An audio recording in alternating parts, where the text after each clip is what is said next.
யாரெல்லாம் இதே தான், இந்த நட்சத்திரமே தான், 9 நட்சத்திரமே தான்.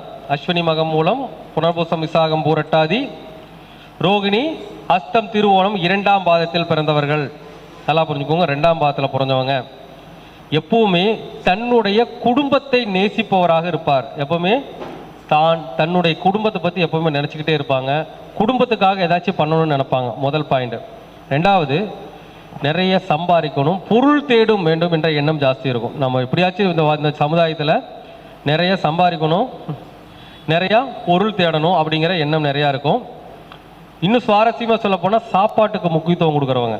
நல்லா புரிஞ்சுக்கோங்க. சாப்பாட்டுக்கு முக்கியத்துவம் கொடுக்குறவங்க.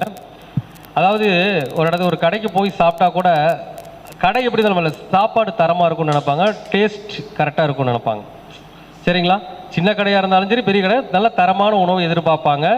இந்த மாதிரி அமைப்பு இருக்கும். சில பேர், நிறைய பேர் இந்த ஸ்விக்கியில் ஆர்டர் பண்ணி சாப்பிட்றவங்க இந்த கேட்டகரியில் நிறைய இருப்பாங்க.